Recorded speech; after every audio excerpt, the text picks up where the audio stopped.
বিরাট বংশ, বুইয়া বংশ, খাইচত রিক্সাওয়ালাতে আরো খারাপ, এরকম আছে নিও। তে কথায় কথায় বউয়েরে লইয়া পড়ে, হে তার বউয়ে দৌড়তে আছে, তো অফিসে ফিসে দৌড়তে আছে, বুইয়া বংশ। আরে অসভ্য, তুই এটা কিতা করছ? তুই তো বংশের মুখে শুনকালি মা হাইছ, ঠিক কিনা কন? এমন অনেক হুজুর আছে আমি চিনি যারা আব্বা আম্মার লোকের সম্পর্ক ভালো না, আসেনিও। আমিন বেশিন এক লোকে চলুন না মানুষ নামটা, এবারেও চিন্তা লাগছে। এরকম অনেক হুজুর আছে আব্বা আম্মার লোকের সম্পর্ক ভালো না। এমন অনেক একজন ফির সাহেবের নাম আমি জানি, তখন যদি আপনারা কই আপনার কাছে, আপনারাও চিন্তা নেবেন, কচ্চর করে জিব্বাটা কাটতে নেবেন, আওয়াজ দেবারে আমি শুনাম। এইরকম একজন লোক, এই যে বিএস খতিয়ান হইল না, বিএস খতিয়ানের সময় অফিসার আইসে আপনার ভাই আইসে, সেটা কিছু কাগজপত্র দিয়ে আনেন, আর আপনার কয় ভাই কয় বোন নাম লিখিয়া দেন, আমি এটি ইনশাল্লাহ ওই অংশী হারে সুন্দর করে লিখিয়া দেন।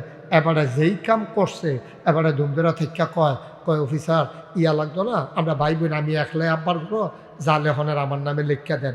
এবারে সব লেখিয়া উপজেলার যাইতে পারছে না, বইনারা খবর পাইয়া, ভাইয়ারা খবর পাইয়া গিয়া অফিসাররা কইছে আমরা দিয়ে আরও ভাই বোন আপনি দিয়ে সব ভাই সাহেবের নামে লিখিয়া দিয়া ইয়া পড়ছেন। ওই অফিসারে বেড়াইয়া আটকা ফুটে জেগে তুলিছিল, চেয়ার লইয়া হেগুল দিয়া ডাইনি দিয়া মানুষ আছিল দৈরা বহাইছে। নাউজুবিল্লাহ কোন না কেন? জোরে কইতেন না নাউজুবিল্লাহ? এবার আপনারা রায় দেন, আমার ওয়াজ শেষ। এবার বড় শালগণের তারা রায় দিবেন। এই যে ফির সাহেব কইলাম যে এইরকম একজন ফির সাহেব আছে, এখন এবারা কি মানুষ না অমানুষ? ফির সাহেব ধরো ফোরেন, আগে মানুষ হইয়া লোক না, যেই বেড়ায় নিজের ভাই বোন অস্বীকার কইরা আব্বা আম্মার জায়গা জমি সবটি নিজের নামে লেহাই লইতে পারে, ফির সাহেব। ফির সাহেব তো অনেক পরে, তুই আগে মানুষ হইয়া লুচ্ছা বেড়া, ঠিক কিনা কও? মানুষে দইছে না তো অমানুষ, ঠিক কিনা কয়? অমানুষ হয়ে উড়িছেতে তে মানুষ নামের কলঙ্ক, শয়তান বেড়াইয়া তার দায়িত্ব দিয়ে রিটায়ার্ডে যাই গিয়া, যে অসভ্য থাকতে আমি যাই জুতা জানো আসেনি এরকম। হ্যাঁ, পশু মার্কা মানুষ। হ্যাঁ, এটা আপনারটা কইছি, এবারে কইছি পরে এবারে আরো এটা বুঝছে। হ্যাঁ, মার হাবা বলো, এর লেগে কোরআন শরীফ আবার তার কথা কইছে তো। এই যারা এরকম করে কোরআন শরীফ আছে তো তার কথা কইলি তা, এরকম মানুষের কথা কোরআন শরীফ আছে। আমি প্রথম শিয়াল আর কুত্তা আলগা করতাম পারতাম না, আমি বুঝতাম না। আমি মনে করছি কুত্তাই শিয়াল, মানে দেখতে একরকম। আট কাজে রাইতে 2:30টার সময় আমার গাড়ির সামনে দিয়ে দৌড় দেয়, আমি ধরতাম পারছি না শিয়াল কোনটা কুত্তা কোনটা। আমি অনেক সময় জিজ্ঞেস, আমার ড্রাইভার রেজি গেলাম কি তাকে, এই যে রাইতে দৌড়ে দৌড়ে এত রাইতে কুত্তা দৌড়ে, কিন্তু কুত্তা না তো শিয়ালে না। আমি বুঝলি কেমন কই লেঙ্গুর সুসা, কুত্তার লেঙ্গুর জীবনে সুজ হইতো না, হিয়ালের লেঙ্গুর জীবনে বেহা হইতো না। আপনারা করে বেড়ে জানতেন না, আমার করে ভিক্ষা লাইছে কেমন, তাই না? লেঙ্গুর দেখে বুঝা লাইছে আমি এটা হিয়াল, এটা অহনার জিগান লাগে না। আমি দেখলে লেঙ্গুরের ফেল চাইলে বুঝা লাই এটা কুত্তা না রে, এটা হিয়াল না। এই তাইলে শিয়াল একরকম, কুকুর আর একরকম, বিড়াল একরকম, ছাগল আর একরকম, গরু একরকম, মহিষ আর একরকম। এখন আমরা রে সকলরা একরকম মানুষ কয় কিরে, আমরা 2টা চোখ আছে, 2টা কান আছে, 2টা হাত আছে, মুখ আছে, মাথা আছে, হাত আছে, 5, এটার জন্য আপনারা মানুষ কয়। কিন্তু আসলে এই হাত পাও নাক কান চোখ মুখ অন্য প্রাণীরও আছে, এইটির কারণে কিন্তু আমরা মানুষ হই নাই। এটা করলে বন্ধ করে লাগতো, আর যদি আমরা রাখতে পারো রাখো, আমার কোনো আপত্তি নেই। বন্ধ করে লাইলে ভালোই হতাই লাও, হতাই লাও, এই ভালো হয়েছে। হ্যাঁ, ভালো হয়েছে, মাশাআল্লাহ, সুন্দর হয়েছে। হ্যাঁ, তুমিও হইতে না, বইয়া লাও, ভালো করে বও, আরাম করে বও। হ্যাঁ, আরাম করে আসন ধরে আমার দিকে ফিরা বইটা রাহো। যারা মোবাইল ধরে রাখছেন দয়া করে বন্ধ করে আলাম। ইউটিউবে হাজার ওয়াজ আছে, আপনি কোনো সবজি চাইয়া মরতেন পারতেন না। আপনি হুটরে বইটা যাবেন ভিতরে ওয়াজ বাহি থাকবো না, হয় না? বন্ধ এখন বন্ধ কর, ইউটিউব বন্ধ কর। আহা রে, মোবাইল বন্ধ করো। মোবাইলের ফাইল চাইয়া থাকলে ওয়াজ শুনতে পারতাম না। মোবাইলের ফাইল এই যে বন্ধ করেন হাতে, মোবাইলের ফাইল চাইয়া থাকলে ওয়াজ শুনতে পারতাম না। তোমরা একবার চাইবে আমার ফাইল, 50 বার চাইবে মোবাইলের ফাইল, তো ওয়াজ হইব। এক ফাইল চাইয়া নি ওয়াজ শুনতে পারো, চাও না, বন্ধ করো না রে। আমি এতবার বলা লাগতেছে কারণ আমি বুঝলাম না কিছু। হ্যাঁ ছেলেটারে বন্ধ করো তো বলো, কইতাছি সময় কম। আপনারা ইচ্ছা করলে 1 ঘন্টার ওয়াজ ধরে 3 ঘন্টা নিতেন পারবেন, আবার ইচ্ছা করলে 3 ঘন্টার ওয়াজ ধরে 1 ঘন্টা টানতেন পারবেন। কইলিতা কেমনে, এটা কি কইলিতা? মনে করেন আমি কইলাম সুবহানাল্লাহ কম, তা আপনি কইলেন সুবহানাল্লাহ, আমি জোরে কর, তা আপনি কইলেন সুবহানাল্লাহ, আরো জোরে কর, সুবহানাল্লাহ। তো কয়বার হয়েছে সুবহানাল্লাহ? তো 1 ঘন্টার জায়গায় কয় ঘন্টা লাগলো? আহা কথা কোনো, কয় ঘন্টা লাগলো? আর আমি যখন পয়লার বার করতাম সুবহানাল্লাহ কোন একবারে যদি লইয়া পড়ে তো 3 ঘন্টারটা 1 ঘন্টা তাইয়া পড়বো, ঠিক নিও? তাহলে আমরা কি 3 ঘন্টা 1 ঘন্টার ওয়াজরে 3 ঘন্টা নেন, না 3 ঘন্টারটার 1 ঘন্টা লইয়া আয়া? 1 ঘন্টা তো আমরা লইয়া আয়া। এদিক সেদিক কেউ চাইবা না, মাছের মতো নিষ্পলক নয়নে, খরগোশের মতো কান খাড়া করে আমরা কথা শুনবো ইনশাআল্লাহ। আল্লাহ যেন কবুল করে, সবাই পড়ে না আমিন। ও তোমার লাগে দেখে না তারা? হ্যাঁ আচ্ছা ঠিক আছে, আমিন ভাই হেলান দিয়ে আরাম করে যাবো, কিচ্ছু করার নাই। আমিন ভাই স্যারটারে ফিসে টান দেন, বুঝছি এটা ফার্স্ট থেকে গেছে, এটা সকল ভালো দাও, টান দাও। হ্যাঁ আর আপনি হেলান দিয়ে বই থাকেন, দেখতে আসি। হ্যাঁ মাশাআল্লাহ, হ্যাঁ আমিন কর। তো যেই কথাটা বলতেছিলাম, তো আব্বা আমরা জন্ম দিছি, জন্ম দেওয়ার কারণে আমরা মানুষ হইছি। আমি যদি গরুর গরু হইতাম তা আমি গরু হইলাম হইল, এবার যদি ছাগলের গরু হইতো ছাগল হইল, এটাই পৃথিবী। তো আমরা গরু আল্লাহ বানাইছে না, ছাগলও বানাইছে না, আল্লাহ কি বানাইছে? মানুষ। কথা বলেন, এই যে কথা বলেন, কি বানাইছে? কোনোভাবেই সময় মিলানোর সুযোগ ছিল না। একজনের রাগ কমাইতাম গিয়া পরে শেষ পর্যন্ত তারিখ দেওয়ান লাগছে, তারিখ দেই নাকি একজনের রাগ হয়ে গেছে আমার বামি দিয়া বোয়া, নাম আর করলাম না। আসলে যে আমি কি ব্যস্ততা, আমি নিজের কাছে মাঝে মাঝে খুব বিরক্তকর মনে হয়, নিজেকে নিজের জন্য বিরক্তকর মনে হয়। আমি বিশ্বাস করেন অনেক সময় 10 দিন আমার পরিবারের সাথে দেখা হয় না, আমার সন্তানগুলো আমাকে পায় না, সময় দেয় না। আমি এই জন্য মাঝে মাঝে অপরাধবোধ আমার ভিতরে কাজ করে। আজকে শত ব্যস্ততার মাঝে আল্লাহ সুযোগ করে যেন প্রাউড ফিল করছি, গর্ববোধ করছি, নিজেকে ভাগ্যবান মনে করছি যে একটা দ্বীনি প্রতিষ্ঠানে হাফেজে কোরআন ছেলেদের মাথায় পাগড়ি পরানোর জন্য আল্লাহ আমাকে গোলামকে কবুল করে নিয়েছে। এই জন্য মাহবুদের দরবারে আবারও শুকরিয়া আদায় করি, সবাই পড়ি আলহামদুলিল্লাহ। লোকজন অনেক বছর হয় এদিকে আসা হয় না। আমি ইউসুফপুর, মহেশপুর, তারপরে ছোট শালগড়, বড় শালগড়, তার সৈয়দপুর মাদ্রাসা মাঠে, এই এলাকায় আমি কত মাহফিলে এসেছি, এটা তো আপনারাই ভালো জানেন। কিন্তু অনেক দিন হয় আসা হয় না, সুযোগ হয় না, কর্তৃপক্ষ চান আসতে পারি না। তো যেহেতু আসার ব্যবস্থা হয়েছে, কেন এত ছোট জায়গায় ওনারা ব্যবস্থা করলেন বুঝলাম না। ওনারা মনে করছে ওই গড়ফিসে একজন আইব, এমনি যে হাফটা আইয়া পড়বো বুঝছে না, আর মনে করছে ঠান্ডা হগলে বোধহয় আইতো না। কিচ্ছু করার নাই, পরিশ্রম করন যাইব, মেহনত করন যাইব। আমার হুজুরে ইশারা দেবে আগাইয়া বইতো কন এর দুটা পারি, আমি উঠটাকে ওরে জায়গা দিলে পারি, আর আগাইয়া বহনের জায়গা আমি দেখতে আছি তো। এমনি তো সিনায় বুহে ফাটাফাটি যাইতে আছে, কেউয়ের সিনাল লোকে কেউয়ের বুক লাগিয়া রয়েছে, এখানে যে বইয়া রয়েছে কেমনে কি হইব। এরপরেও হুজুরে যেহেতু কইছে মুরব্বী মানুষ, তোমরা কোনো সমস্যা নাই, দাগ গাইলে কোনো সমস্যা আছে, পাক গাও না কেন, তাড়াতাড়ি গাও, সামনে আসো, আর একটু জায়গা দাও না। হগলে কোনো জায়গা পাইতাম না, 2-1 হয়তো বইলে বইতেও পারবো আর কি। তাহলে হয়তো একটা লাড়া সাড়া দিয়া না চালা দিয়া বইতে আছি আর কি। হ্যাঁ ঘুরে ফিরে জায়গা হেঁটে। হ্যাঁ কথা কেন না, সময় আমরা একবারে কম দো। আসার নামাজ পর্যন্ত আমার টাইম, এর ভিতরে যা খাওয়ান যা, ওই ফেরিঘাটের মতো লঞ্চ সারণের আগ পর্যন্ত কুয়াটা দিয়ে লেগেলাম আমাকে এখানে মানে আলাদা দূর দেলায়। আল্লাহ যেন কবুল করে, সবাই কোনা আমিন। আসলে টাইম বেশি লাগে না তো, এই যে কইছি আপনি একটা ডরাইলেছি, আসলে ডর না। আপনি নানান টান দিয়া খাইলে না টাইম লাগে, মনে করেন ভর্তা দিয়া, বাজি দিয়া, হুটকি দিয়া, গুস্ত দিয়া আপনি গপাগপ করে নলা দিলে কতক্ষণ লাগে। আর যার বাজি ভর্তা দিয়ে হইতো না, আর যে খালি গুস্ত দিয়া ডাইরেক্ট। হ্যাঁ মারহাবা কর। আরেকবার আইলে আমরা সময় করে আয়াম, আরও সময় হলে বড় করে তারা জায়গা করব। এখন যত তাড়াতাড়ি সেটা দিতাম পারি তত লাভ। কারণ লোকজন আরও আইতে আছে। আপনারা যারা এখনো আইসেন না, রাস্তাতে আছেন, তারা আর আইয়েন না, তারা ফিরে যান গা। আমরা এমনি যারা আইছি তারাই বিপদে আছি। আমি বক্তা দেখে জায়গা পাইছি না, হইলে আমিও যে জ্ঞান লাগলো হইলে। আল্লাহ যেন কবুল করে, সবাই কনা আমিন। জুড়ে আরো জুড়ে।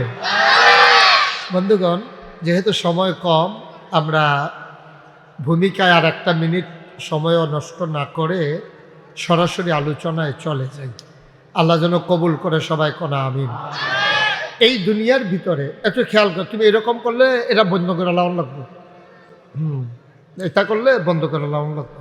আর যদি আমরা রাখতে পারো রাখো, আমার কোনো আপত্তি নেই। হ্যাঁ, বন্ধ করে লাইলে ভালোই হতাই লাও, এটা হতাই লাও, এই ভালো হয়েছে। হ্যাঁ, ভালো হয়েছে, মাশাআল্লাহ, সুন্দর হয়েছে। হ্যাঁ, তুমিও হইতে না, বইয়া লাও, ভালো করে বও, আরাম করে বও। হ্যাঁ, আরাম করে আসন ধরে আমার দিকে ফিরা, বইটা রাহো। যারা মোবাইল ধরে রাখছেন দয়া করে বন্ধ করে আলাম। ইউটিউবে হাজার হাজার ওয়াজ আছে, আপনি কোনো সবজি চাইয়া মরতেন পারতেন না। আপনি হুটরে বইটা যাবেন, ভিতরে ওয়াজ বাহি থাকবো না, হয় না? বন্ধ এখন বন্ধ কর, ইউটিউব বন্ধ কর। আহা রে, মোবাইল বন্ধ করো। মোবাইলের ফাইল চাইয়া থাকলে ওয়াজ শুনতে পারতাম না। মোবাইলের ফাইল এই যে বন্ধ করেন হাতে, মোবাইলের ফাইল চাইয়া থাকলে ওয়াজ শুনতে পারতাম না। তোমরা একবার চাইবে আমার ফাইল, 50 বার চাইবে মোবাইলের ফাইল, তো ওয়াজ হইব? এক ফাইল চাইয়া নি ওয়াজ শুনতে পারো, চাও না, বন্ধ করো না রে। আমি এতবার বলা লাগতেছে কারণ আমি বুঝলাম না কিছু। হ্যাঁ, ছেলেটা বন্ধ করো তো, বলো। কইতাছি সময় কম, আপনারা ইচ্ছা করলে 1 ঘন্টার ওয়াজ ধরে 3 ঘন্টা নিতেন পারবেন, আবার ইচ্ছা করলে 3 ঘন্টার ওয়াজ ধরে 1 ঘন্টা টানতেন পারবেন। কইয়ালিতা কেমনে, এটা কি কইয়ালিতা? মনে করেন আমি কইলাম সুবহানাল্লাহ কর, তা আপনি কইলেন সুবহানাল্লাহ, আমি জোরে কর, তা আপনি কইলেন সুবহানাল্লাহ, আরো জোরে কর, সুবহানাল্লাহ। তো কয়বার হয়েছে সুবহানাল্লাহ? তো 1 ঘন্টার জায়গায় কয় ঘন্টা লাগলো? আহা, কথা কোনো কয় ঘন্টা লাগলো? আর আমি যখন পয়লার বার করতাম সুবহানাল্লাহ কোন একবারে যদি লইয়া পড়ে, তো 3 ঘন্টারটা 1 ঘন্টা তাইয়া পড়বো, ঠিক নিও? তাহলে আমরা কি 3 ঘন্টা 1 ঘন্টার ওয়াজরে 3 ঘন্টা নেব, না 3 ঘন্টারটার 1 ঘন্টা লইয়া? 1 ঘন্টা তো আমরা লইয়া। এদিক সেদিক কেউ চাইবা না। মাছের মতো নিষ্পলক নয়নে, খরগোশের মতো কান খাড়া করে আমরা কথা শুনবো ইনশাআল্লাহ। আল্লাহ যেন কবুল করে, সবাই পড়ে না আমিন। এই যে আল্লাহ যেন আবার কন লাগবো, জুড়ে কন আমিন। আমি এটা কইতে একবারে কইবা যে এটা কন, একবারে না 2 বারে? একবারে বলেন সুবহানাল্লাহ, বলেন আলহামদুলিল্লাহ, আল্লাহু আকবার। শুকরিয়া আদায় করলাম কার? করব কার? করে যাব কার? পরের আলহামদুলিল্লাহ। বন্ধুগণ, এখানে আমরা যারা আছি, আমরা সবাই মানুষ, আমাদের সবার আব্বা আছে, আম্মা আছে। এখানে একজন লোক এমন নাই যাদের আব্বা আম্মা সারা দুনিয়াতে আসছেন। আব্বা আম্মা সবার আছে, আমরা হইলাম তাদের সন্তান। আবার আমরাও আব্বা আম্মা হয়ে গেছি, হয় আমরাও আবার জিফুত হয়ে গেছে। মারহাবা কোন না কেন? তাইলে এমনি আওয়াজ করলে হইতো না তো, আওয়াজটা বন্ধ করতে হইব। ফ্যাসলা গিয়ে গেছে গা না, লোক সাংঘাতিক লোক ইয়ে গেছে। কি জায়গাটা না? আচ্ছা, কিচ্ছু করার নাই, কিচ্ছু করার নাই। এখন এইভাবেই শুনতে হবে। সামনের বছর আমরা এটা মিল করিয়া যদি দাওয়াত এমনি যে হাইয়া কইতাছি, তারা যদি কয় দাওয়াত দিলে না, তত খাইছি দর জনমের দরারে। আচ্ছা, যাই হোক, দিব, নমুনায় কয় দিব। হ্যাঁ, যেহেতু লোক হয়েছে বেশি, এটা নমুনা তোমরার কারণে সামনের পর দাওয়াত দেওয়ান লাগবো। তারা আমিন কর। তো যেই কথাটা বলতেছিলাম, আমাদের আব্বা, ছেলে আয়, তুমি কি করতেছো, এরকম করতেছো কেন? মাহফিল তুমি গড়ি করতেছো কেন? সুজয় দিকে ফিরে বসা। সবাই আমার দিকে তাকাই থাকেন, এদিক সেদিক তাকাইয়ার না, খুব খেয়াল করে শুনেন, সময় কম তো শুনেন। তাইলে যেই কথাটা বলতেছিলাম, আহা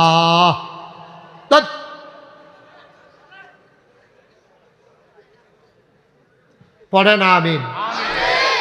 এখানে আমরা যারা আছি, আমরা সবাই আব্বা আম্মা থেকে দুনিয়াতে এসেছি, আবার আমাদেরও সন্তান আছে। এটা হচ্ছে মানব বিকাশের ক্রমধারা। আদম আলাইহিস সালামের জমানায় এমন অনেকগুলা কাজ ছিল যেটা আমাদের জন্য করা হারাম, কবিরা গুনাহ, কিন্তু তারা করছে, এটারও তারা করণ লাগবে, এছাড়া উপায় নেই। যেমন আদম আলাইহিস সালামের ভাই বোনের ভিতরে তার বিয়ে হইতো, ওনার সন্তানদের ভিতরে ভাই বোনের ভিতরে বিয়ে হইতো। অহন ভাই বোনের ভিতরে বিয়ে হবো, অহন কি অহন যাব? এটা সগীরা গুনাহ না কবিরা গুনাহ? আরাম না হারাম? কিন্তু তার এছাড়া উপায় নেই, তো তার আর ইয়া নাই। আদমও একজন, হাওয়াও একজন, তো তারাতে যেই জি ফুটাইছে এই এমনি কোনাচ্ছা করে সেরা এই জোরের তো একজন, এই জোরের তো একজন, এমনি কোনাচ্ছা করে কোনাচ্ছা করে তারার ভিতরে বিয়া শাদী করার লাগে। কিন্তু আমরা আল্লাহ আমরা শরীয়ত এটা জায়েজে রাখছেন, এটা কবিরা গুনাহ বানাই লইছে, এটা হারাম বানাই লইছে। আমরা একজন নিজের ভাই বোনরে বিয়া করা যেত, সৎ বোন হইলেও করা যেত না, দুধ বোন হইলেও করা যেত না, এটা আরাম না হারাম? কিন্তু আল্লাহ আদমের জমানা এটা ছিল আরাম, এছাড়া উপায় ছিল না। তাইলে আমরারে আব্বা আম্মায় দুনিয়াতে জন্ম দিছে, ঠিক নিও মা কথা কেন ঠিক নেই? কই যাও? ও তোমার লাগে দেখে না তারা? হ্যাঁ আচ্ছা ঠিক আছে, আমিন ভাই হেলান দিয়ে আরাম করে যাবো, কিচ্ছু করার নাই। আমিন ভাই স্যারটারে ফিসে টান দেন, বুঝছি এটা ফার্স্টে গিয়ে গেছে, এটা সকল ভালো দাও, টান দাও। হ্যাঁ আর আপনি হেলান দিয়ে বই দেখতে আসি। হ্যাঁ মাশাআল্লাহ, আমিন কন। তো যেই কথাটা বলতেছিলাম, তো আব্বা আমরা জন্ম দিছি, জন্ম দেওয়ার কারণে আমরা মানুষ হইছি। আমি যদি গরুর গড় হইতাম তা আমি গরু হইলাম, হই। এবার যদি ছাগলের গড় হইতো ছাগল হইল, এটাই পৃথিবী। তো আমরা গরু আল্লাহ বানাইছে না, ছাগলও বানাইছে না। আল্লাহ কি বানাইছে? মানুষ। কথা বলেন, এই যে কথা বলেন, কি বানাইছে? আল্লাহ আমাদেরকে মানুষ বানাইছে। সুবহানাল্লাহ বলবেন না? এই মানুষ কেমনে চিনি আমরা মানুষ, যে আমরা যে মানুষ এটা বুঝুন কেমনে? একটা আকৃতি অবয়ব আছে মানুষের। যেমন আমরা গরুর মতো না দেখতে, আমরা দেখতে ছাগলের মতো না, আমরা দেখতে শিয়ালের মতো না। আমি প্রথম শিয়াল আর কুত্তা আলগা করতাম পারতাম না, আমি বুঝতাম না। আমি মনে করছি কুত্তাই শিয়াল, মানে দেখতে একরকম। আট কাজে রাইতে 2:30টার সময় আমার গাড়ির সামনে দিয়ে দৌড় দেয়, আমি ধরতাম পারছি না শিয়াল কোনটা কুত্তা কোনটা। আমি অনেক সময় জিজ্ঞেস, আমার ড্রাইভার রেজে গেলাম কি জানি, এই যে রাইতে দৌড়ে এত রাইতে কুত্তা দৌড়ে, কিন্তু কুত্তা না তো শিয়ালে না। আমি বুঝলি কেমন করে লেঙ্গুর সুসা, কুত্তার লেঙ্গুর জীবনে সুজ হইতো না, হিয়ালের লেঙ্গুর জীবনে বেহা হইতো না। আপনারা করে বেড়ে জানতেন না, আমার করে বিকাল হয়েছে কেমন, তাই না? এই লেঙ্গুর দেখতে বুঝ জ্বালাইছে আমি এটা হিয়াল, এটা অহনার জিগান লাগে না। আমি দেখলে এই লেঙ্গুরের ফেল চাইলে বুঝ জ্বালাই, এটা কুত্তা না রে, এটা হিয়াল না। এই তাইলে শিয়াল একরকম, কুকুর আর একরকম, বিড়াল একরকম, ছাগল আর একরকম, গরু একরকম, মহিষ আর একরকম। এখন আমরা সকলরা একরকম মানুষ কয় কিরে? আমরা 2টা চোখ আছে, 2টা কান আছে, 2টা হাত আছে, মুখ আছে, মাথা আছে, হাত আছে, পাশ। এটার জন্য আপনারা মানুষ কয়। কিন্তু আসলে এই হাত পাও নাক কান চোখ মুখ অন্য প্রাণীরও আছে। এইটির কারণে কিন্তু আমরা মানুষ হই নাই। কারণ আমরার মাথাটাতে আমরার গরুর মাথাটা আরও বড়, আমরার চোখটিতে গরুর চোখ আরও বড়, আমরার শৈলেরতে একটা মহিষের ওজন আরও অনেক বেশি। আমরা একটা হাতি কাটলে মিনিমাম 10টা মানুষ বানান যায়, একটা নীলতিমি কাটলে মিনিমাম 50টা হাতি বানান যায়। তাইলে আমরা জোরে দৌড় দিতাম পারি, এর লেগেও আমরা মানুষ হইছি না। অনেক দূরে দেখি, এর লেগেও আমরা মানুষ না। আমরা আকাশ দিয়ে উড়ে যেতে পারি, এই জন্য আমরা মানুষ না। তাহলে মানুষ হইলাম কি রে? আমরাতে বড় প্রাণী আছে, আমরাতে জোরে দৌড় দিতে পারে আছে, আমরাতে শক্তিশালী আছে, আমরাতে বড় আছে। তাইলে হেতারা দি এই মানুষ হইল না, আমরা হইলাম কেমনে? আমরা মানুষ হইছি মনুষ্যত্বের বিকাশের কারণে। কিছু গুণ আছে যেটি গরুর নাই, ছাগলের নাই, হিয়ালের নাই, বাঘের নাই, হাতির নাই, ঘোড়ার নাই, মানুষের আছে। এটারে কয় মানবিকতা। বলেন সুবহানাল্লাহ। তরিকতের ভাষায় যারা তরিকত মস্ক করে দিলে তারা নাম দিছে সুরিপু, আবার নাম দিছে কুরিপু। 10টা সদ্গুণ, 10টা বদগুণ। তাইলে মানুষ কারে কয়? বদগুণ ধ্বংস করা, সদ্গুণ অর্জন করা, এইটার নাম হইল মানুষ। এর লেগে আল্লাহও কইছে দেখতে না মানুষ, শব্দ কোনো আমি মানুষ মনে করি না। এলাকা কোরআন শরীফ আয়াত নাযিল হয়েছে, কুল, হে রাসূল আপনি বলুন, হাল ইয়াস্তাবিল্লাযীনা ইয়ালামুনা ওয়াল্লাযীনা লা ইয়ালামুন, যারা জানে যারা জানে না তারা কি সমান? আপনারা কোন না কেন সমান? যারা জানে যারা জানে না দুইজন কি সমান? যারা মানে না দুইজন কি সমান? মনে করেন মন্ত্রীর ফুলের কাছে ফুলটা ভাঙ্গা, আমি জানি না, এবারায় জানে। এবারায় করছে কিতা, আর এই বাড়িতে মিরপুর দিয়া ঢুকিয়া বুড়ি সং দিয়া বাউনফাড়া দিয়া এবার কুমিল্লা বাসাত গেছে গা। আমি তো বেহতের বেশের মতো কোম্পানি বুঝাম, আমি এখান দিয়া এসে দিই ব্রিজ ভাঙ্গা। আমি আইয়া দেখছি কি ব্রিজ ভাঙ্গা। তা আমি না জানার কারণে এই মন্ত্রীর ফুল পর্যন্ত আইয়া, এরপরে আবার ফিরা মিরপুর দিয়া, এরপরে গুইরা হেগুল দিয়ে আউন লাগছে। আর এবার জানে দেখা এবার বুঝছেন তো হেগুল দিয়ে ঢুকে গেছে গা। এবার আর এখনো আউন লাগছে না। এবার আর টাইমও বাজছে, তেলও বাজছে, এবার আর রাস্তাও কমছে। আর আমি জানি না দেখা আমার টাইমও গেছে, তেলও গেছে, সময়ও গেছে, আবার বিপদ হইছে। ঠিক কিনা কম? মুসলমান মন দিয়ে শুনো রে ভাই, দেখার ভিতরে মানুষ চিনার কোনো উপায় নাই। তুমি দেখতেছ মানুষ আসলেতে হিয়াল কুত্তাতে খারাপ, এমন আছে নাকি না? ফার্স্ট লাইল্লা খেত চলে মানুষ চিনন যায়, ঠেহা হাওলাত দিলে মানুষ বুঝন যায়।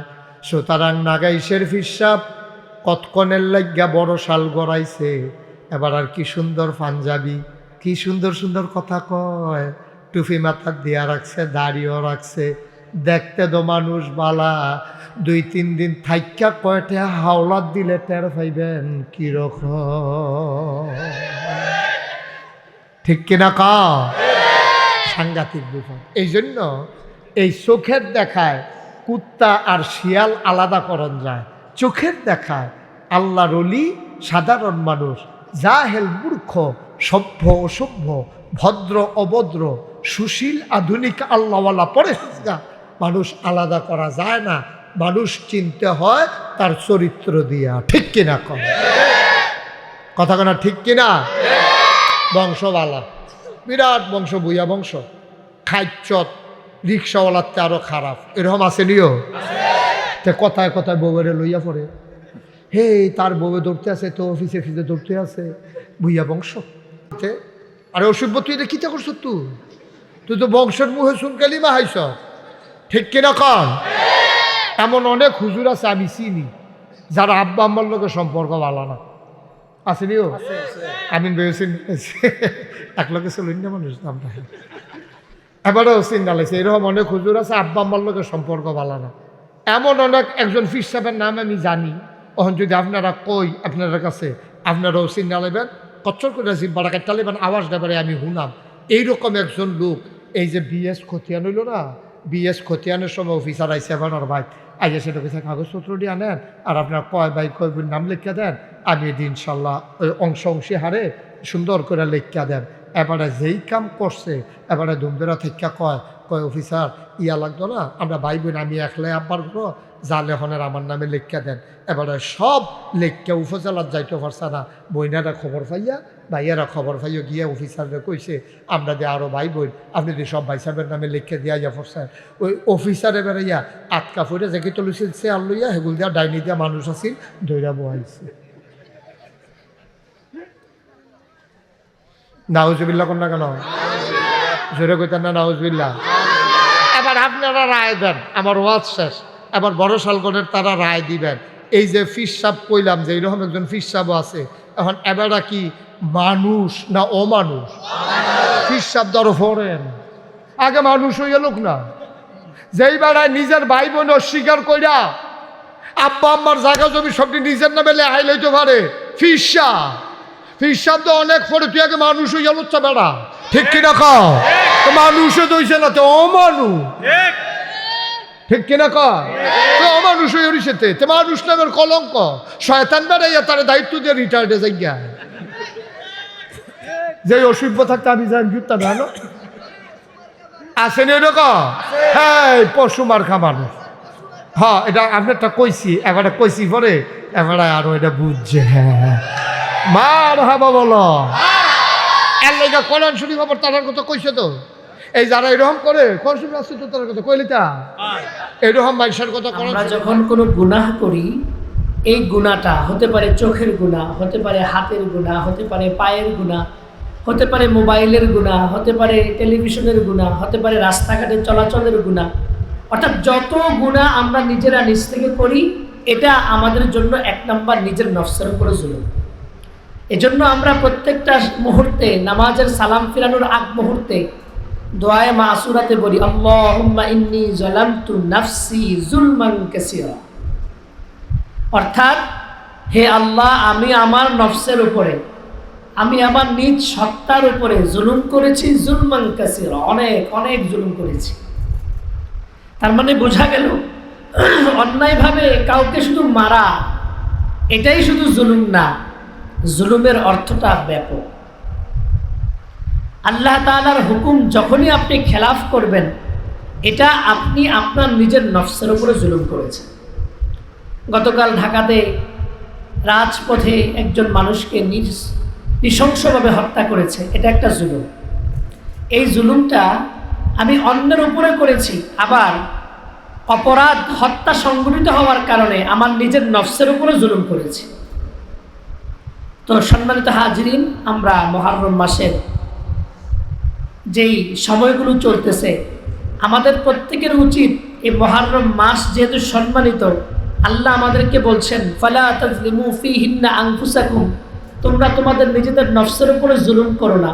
এজন্য মা বোন আমরা যারা এসেছি, আমরা যখন ইসলাহি বয়ানে আসবার জন্য বাসা থেকে রওনা হয়েছি, তো আমরা সতর্ক থাকব, আমাদের এই চোখ দিয়ে যেন কোনো বেগানা পুরুষের দিকে আমরা নজর না দিই, তাহলে এটা আমার চোখের উপরে আমি জুলুম করছি।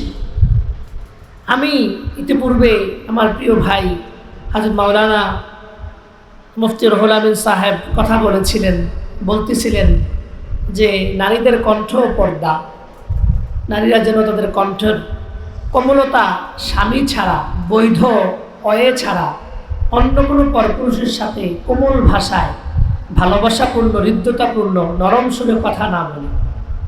তো দেখুন, আমি এই মুহররম মাস চলা অবস্থায়, জিলকদ জিলহজ তো চলেই গেছে, সামনে রজব আসতেছে, তাহলে এই সম্মানিত এই মাসগুলোতে আল্লাহ তাআলা আমাদেরকে আদেশ করলেন যেন তোমরা তোমাদের নিজেদের উপরে জুলুম করিও না।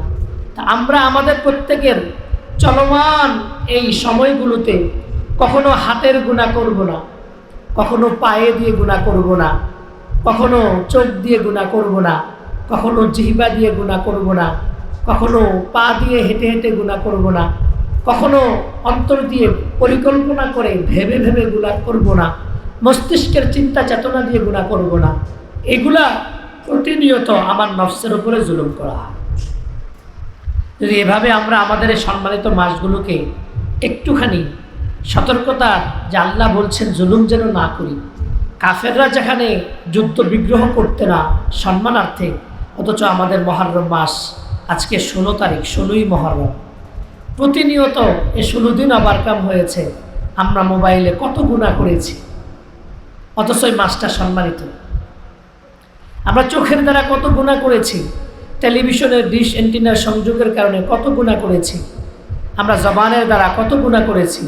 কিন্তু প্রতিনিয়ত এই মাস আমাদের কাছ থেকে এটা চাচ্ছে, দেখো আমি সম্মানিত আল্লাহর কাছে, তুমি আমাকে সম্মান করো, আমার সম্মানার্থে তুমি এই মাসগুলোতে, দিনগুলোতে গুনাহ করো না।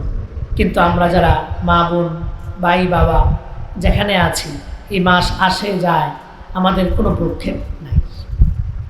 এ মাসের সূক্ষ্ম, খুবই সূক্ষ্ম একটি শিক্ষা মা বোন আমরা যারা আছি, যদি আমরা লালন করি তাহলে আমাদের জন্য অনেক ফায়দা হবে। সেটা কি? রাসূলুল্লাহ সাল্লাল্লাহু আলাইহি সাল্লাম মুহররমের 2টা রোজা রাখছেন এবং রাখার জন্য নির্দেশনা দিয়েছেন। মূলত মুহররমের রোজা একটি, 10ই মুহররম। আব্দুল্লাহ ইবনে আব্বাস এসে বললেন, ইয়া রাসূলুল্লাহ, 10ই মুহররম ইহুদিরাও তো রোজা রাখে, তারা তো সেটাকে সম্মান করে, এজন্য তারা সেটাকে রোজা রাখে, তো আপনিও তো রোজা রাখছেন, ইহুদির সাথে মিলে যাচ্ছে। তা আল্লাহ নবী সাল্লাল্লাহু আলাইহি সাল্লাম বললেন, লাইন ইশতু ইলা কাবিলিন লা আসুমান্না তাসিআ। তখন আল্লাহ নবীজি বললেন, আব্দুল্লাহ ইবনে আব্বাস, শোনো, যদি আমি আগামী বছর জীবিত থাকি তাহলে লা আসুমান্না তাসিআ, অবশ্যই অবশ্যই আমি 9 মুহররমের রোজাটা রাখব। কেন?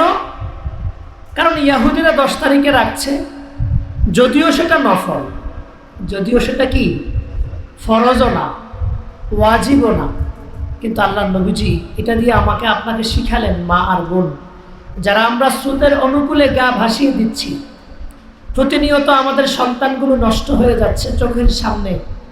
আমরা বলছি জমানা খারাপ, আমরা বলছি আশপাশের মানুষগুলো প্রত্যেকের হাতে মোবাইল, এরা যেমন নষ্ট হচ্ছে, ছেলেপেলেকে মোবাইল না দিলে হবে না, বর্তমান যুগের চাহিদা দিতেই হবে। এই যে স্রোতের অনুকূলে আপনার নিজেকে ভাসিয়ে দেওয়া, এটা মুহররমের ওই রোজার শিক্ষা আমাকে শিখায় না, বরঞ্চ স্রোতের প্রতিকূলে আপনি কিভাবে চলবেন সেটাই মুহররমের রোজার মাধ্যমে নবীজি আমাদেরকে সবক দিয়েছেন। একটা নফল, কিন্তু নবীজি বললেন আগামী বছর আমি জীবিত থাকলে 9 মুহররম রোজা রাখবো। তাহলে ইহুদির সাথে আমাদের আমলের পদ্ধতি আর মিলবে না, কারণ ওরা রাখে একটা, আমরা রাখি।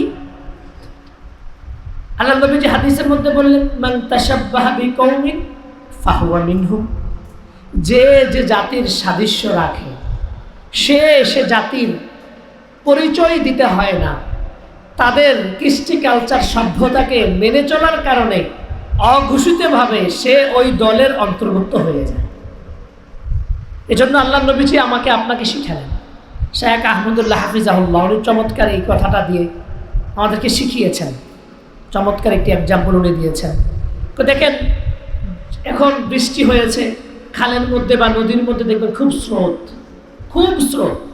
তো স্রোত যেদিকে যেতে থাকে ওদিকে যদি আপনি বড় একটি গাছের গুঁড়ি, যে সমিলে থাকে, ক্যারেক দিয়ে নামাতে হয়, এই বড় একটি গাছের গুঁড়িকে আপনি স্রোতের অনুকূলে এখানে রেখে দিবেন। স্রোত এপাশ থেকে ওপাশে যাচ্ছে, অর্থাৎ পূর্ব থেকে পশ্চিমে যাচ্ছে মনে করেন। এখন গাছের গুঁড়িটা যখন রেখে দিবেন, গাছের গুঁড়িটা ওখানে থাকবে না, স্রোতের অনুকূলে চলে যাবে। স্রোত যেদিকে এত বিশাল ওজনওয়ালা, যেগুলোকে ক্যারেং দিয়ে ওজন করতে হয়, এক জায়গা থেকে আরেক জায়গায় নিতে হয়, সেটা পর্যন্ত চলে যাবে। কেন? কারণ ওই জায়গায় সে স্রোতের অনুকূলে তাকে ভাসায় আনছে, এজন্য স্রোতের অনুকূলে চলে গেছে। শেখ আহমদুল্লাহ হাফিজাহুল্লাহ উনি বলেন, মুহররমের শিক্ষাটা খেয়াল করবেন। ছোট্ট একটা পুঁটি মাছ, ছোট্ট, যতই স্রোত হোক সে স্রোতের প্রতিকূলে আসতে চায়, মাছ। অথচ স্রোতের স্পিডের কাছে এই মাছটা কিছুই না, কিন্তু তারপরেও এই মাছটা চায় আমি যেন প্রতিকূলে আমার নিজের যত শক্তি সামর্থ্য আছে ঢাল হিসেবে দিয়ে আমি স্রোতের প্রতিকূলে যাব। তো শেখ আহমদুল্লাহ হাফিজাহুল্লাহ উনি সুন্দর কথা বলেছেন। মুহররমের মূল শিক্ষা এটাই যে আপনি আপনার নিজেকে স্রোতের অনুকূলে দিয়ে দিয়েন না, গা ভাসিয়ে দিয়েন না। বলে কিভাবে? যেমন মা আর বোন, আপনাদের মেয়েদের অনেকের বিয়ে হয়, অ্যাভেলেবেল আপনার বাড়িতে গায়ে হলুদের অনুষ্ঠান হচ্ছে, আপনি এটা কোত্থেকে নিলেন? এই কৃষ্টি কালচার সভ্যতা আপনি কোত্থেকে নিলেন? বিদুর্বী থেকে। তার মানে আপনি বলছেন, আরে ওর বান্ধবীদের বিয়েতে অনুষ্ঠান হয়েছে, একটু অনুষ্ঠান না করলে মেয়েটা কষ্ট পাবে, বান্ধবীরা আইসা আনন্দ ফুর্তি করতে পারবে না, খারাপ লাগবে। এই যে আপনি স্রোতের অনুকূলে ভাসায় দিলেন, স্রোতের প্রতিকূলে আপনার নিজেকে দাঁড় করাতে পারলেন না, তার মানে আপনি বেদিনদের কৃষ্টি কালচার সভ্যতাকে আপনার মেয়ের বিয়েতে গায়ে হলুদের অপসংস্কৃতির নামে যে আয়োজনটা করলেন, 7টা শাড়ি, 7টা পেটিকোট, 7টা ব্লাউজ, এই যে অপচয় আপনি করলেন, এই যে আপনি একটা সভ্যতাকে, নিয়ম নীতিকে জারি করে স্রোতের অনুকূলে ভাষা দিলেন, তো আপনিও ওই বেদিনদের অন্তর্ভুক্ত হয়ে গেলেন। বুঝলেন কি না? মুহররমে ঠিক আমি আর আপনি প্রত্যেকেই, যে ছেলেগুলো নষ্ট হয়ে যাচ্ছে, মোবাইলটা কেন দিচ্ছেন? আরে বর্তমান যুগই খারাপ, মোবাইল দিতে হবে, মোবাইল ছাড়া ছেলেরা চলতে পারবে না। এই যে স্রোতের অনুকূলে ভাষা দিলেন, সব ছেলেদের জন্য আল্লাহ আপনাকে জিজ্ঞাসা করবে না, আপনার সন্তান সম্পর্কে আল্লাহ আপনাকে জিজ্ঞাসা। এজন্য আপনার ছেলেটার সুন্নতে খতনার জন্য মেহমানদারির ব্যবস্থা করেছেন, প্যান্ডেল করলেন। এই প্যান্ডেলে, একই প্যান্ডেলে এক পাশে নারী, মেয়ে, ছেলে, পুরুষ সবাই একই প্যান্ডেলে খাচ্ছে। আমাদের সমাজের এই অনুষ্ঠানের চিত্রগুলো এমন কিনা, আকিকার অনুষ্ঠান করলেন, বাস নারী পুরুষ একসাথে খাচ্ছে। তো পর্দার বিধান, এই ফরজটা লঙ্ঘন করে হারাম কবিরা গুনাহ ছেলে আর মেয়েকে দেখা, এই হারাম কবিরা গুনার বৈধতা আপনি যে দিলেন, আপনি তো স্রোতের অনুকূলে ভাসায়া দিলেন। যেখানে নবীজি একটি নফল ইয়াহুদির সাথে মিলে গেছে, আক্ষেপ করেছেন আগামী বছর জীবিত থাকলে আমি 9 তারিখে রোজাটা রাখবো, তা আপনার আমার মুহররম আসে আর যায়, শিক্ষা তো দিতে পারলো না। আপনি বোন আমার, মা আমার, অনেক মেয়েরা, অনেক প্রতিবেশীরা চুল কাটে বিউটি পার্লারে গিয়ে, ব্রো প্লাক করে, বিভিন্ন রকমের ফেসিয়াল করে, আপনার দাঁত বিভিন্ন কৃত্রিমভাবে ফাঁকা করে, বিভিন্ন রকমের অঙ্গ সাজসজ্জা গ্রহণ করে, যেগুলোর দ্বারা আল্লাহ তাআলা কুরআনুল কারীমে বলেছেন যে ফালা ইউগাইয়িরুন্না খালকাল্লাহ, অবশ্যই শয়তান কমিটমেন্ট করেছে সৃষ্টির মধ্যে পরিবর্তন করে দিবে। তা আপনি প্রতিনিয়ত সাজ, অঙ্গ সাজের নামে আল্লাহর দেওয়া সৃষ্টির মধ্যে হস্তক্ষেপ করছেন, তা আপনি তো স্রোতের অনুকূলে ভাসায়া দিলেন, অন্যরাও করে, আপনিও করেন। এজন্য প্রথম কথা, আপনারা যারা সামনে বসা, পর্দার আড়াল থেকে যারা শুনতেছেন, আপনাদের প্রত্যেকের কাছে বিনীত অনুরোধ এটা, আপনার ছেলের বিয়েটা যেন এমন না হয় স্রোতের অনুকূলে একই প্যান্ডেলে নারী পুরুষ একসাথে খাবে, মেয়ে আর ছেলেরা একাকার হয়ে গায়ে হলুদের অনুষ্ঠান করবে, না মা আর বোন। তাহলে আপনি মুসলমানের মুসলমানিত্ব, মুসলমানের সভ্যতা, মুসলমানের স্বকীয়তা আপনি ধরে রাখতে পারলেন না। যেখানে ফরজ পর্দা লঙ্ঘনের নামে হারাম কবিরা গুনাহ, আপনার মেয়ের বিয়ের অনুষ্ঠান, ছেলের বিয়ের অনুষ্ঠান, আপনার বিভিন্ন অনুষ্ঠানের মধ্যে ছেলে আর মেয়ে একাকার হয়ে একসাথে, নারী পুরুষ অবাধ একসাথে বসে খাওয়া দাওয়ার যে ইন্তজাম, এই সবগুলো আপনি শরীয়ত লঙ্ঘন করে স্রোতের অনুকূলে নিজেকে ভাসায়া দিলেন, যেটা হারাম কবিরা গুনাহ। অথচ নবীজি একটি নফল পর্যন্ত বেদিনদের সাথে মিলবে এটা বরদাস্ত করেন। এটাই মুহররমের শিক্ষা। সবার ঘরে টিভি আছে, আপনার ঘরে টিভি। সবার ঘরে নাটক সিনেমা দেখে, আপনার ঘরেও নাটক সিনেমা দেখেন। সবার মেয়েটা বেপর্দা হয়ে স্বামীর বাড়িতে যায় আসে, আপনার মেয়েটাও যায় আসে। তাহলে মা আর বোন, আপনি আপনার জন্য ইসলাহ সংশোধন আর করবেন কখন? প্রতি মাসে আমরা এখানে আসি ইসলাহের জন্য, সংশোধনের জন্য। কিন্তু যদি আমি ধরে ধরে আমার যে ত্রুটিগুলো আছে এগুলো যদি সংশোধন না করি, তবে সংশোধন করলাম কি? আমি সংশোধনটা করলাম কি?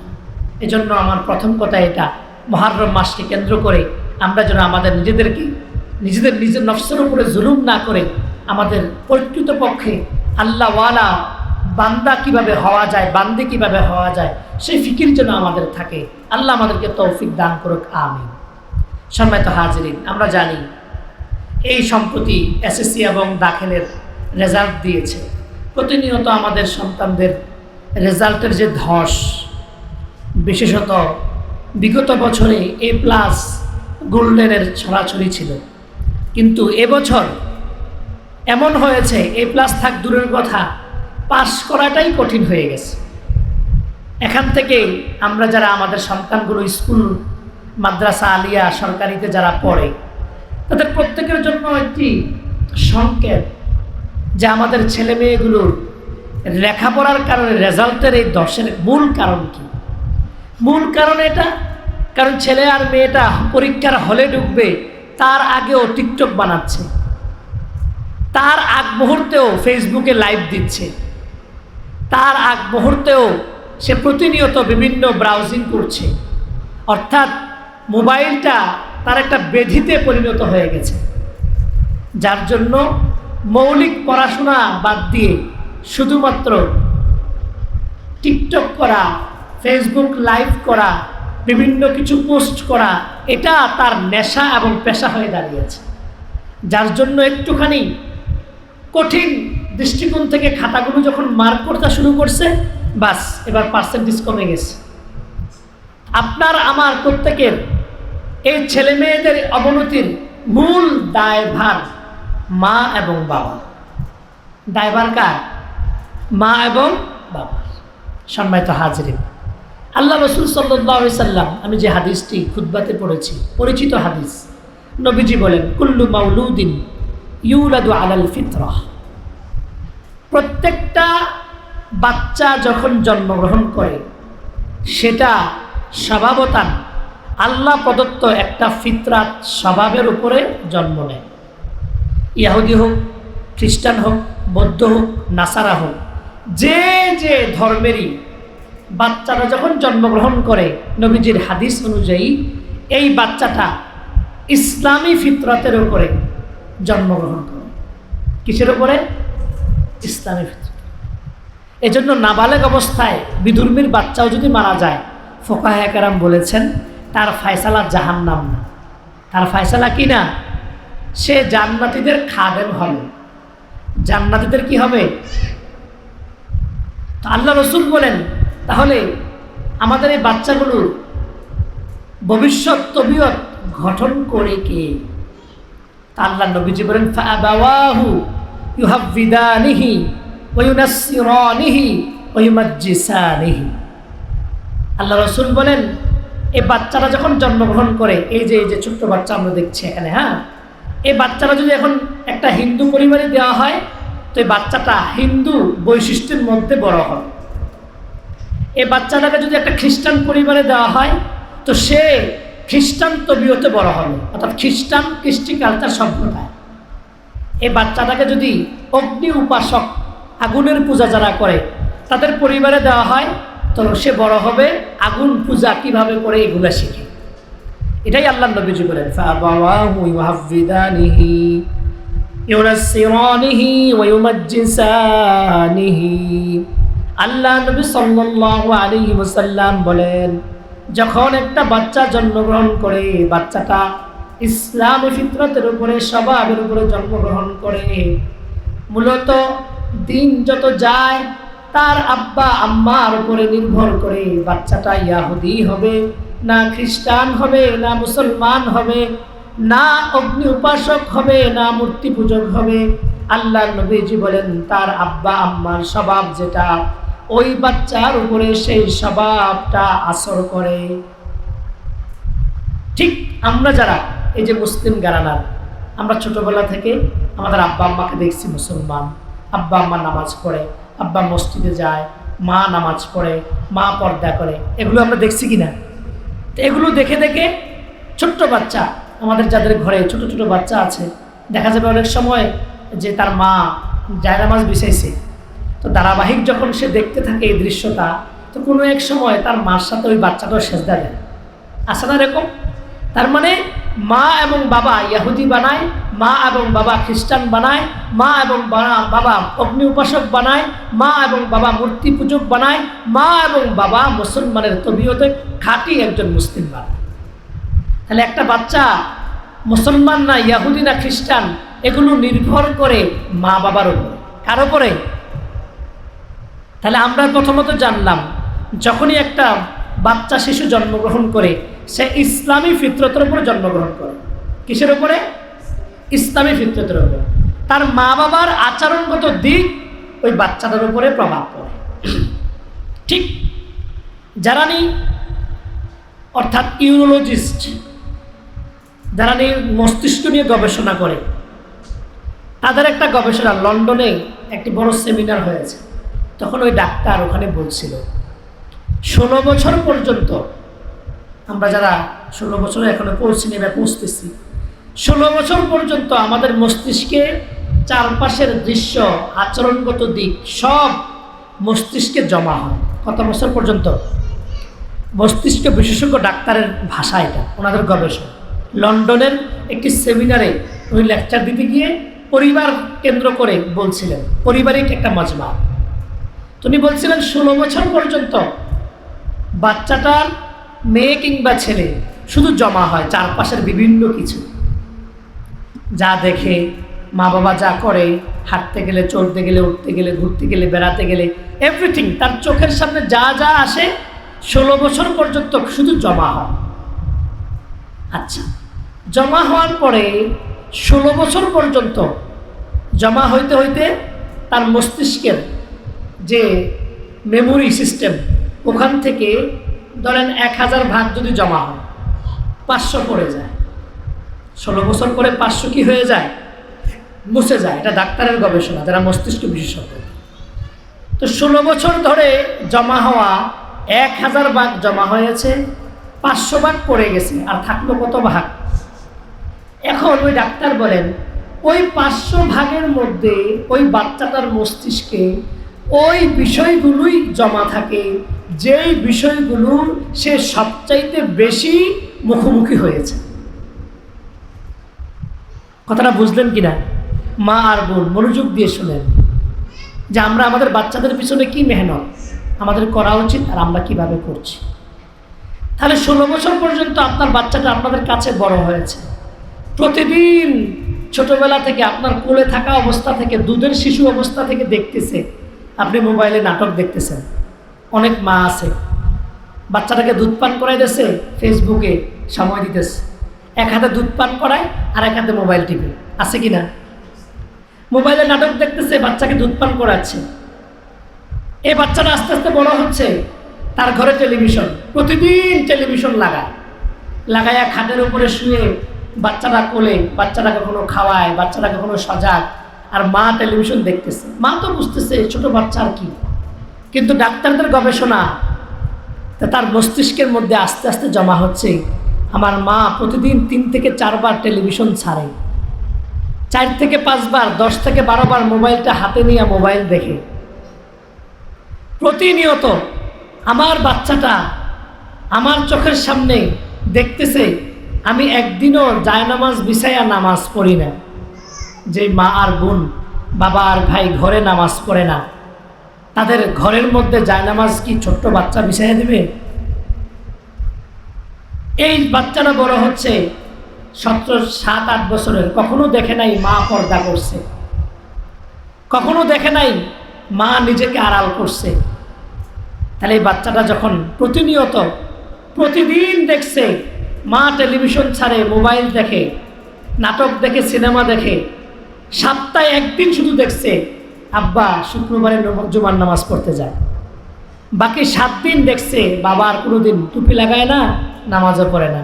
মাকেও দেখছে টেলিভিশন প্রতিদিন ছাড়ে কিন্তু কোরআন প্রতিদিন পড়ে না। এরকম আমাদের ঘরের অবস্থা আছে কিনা?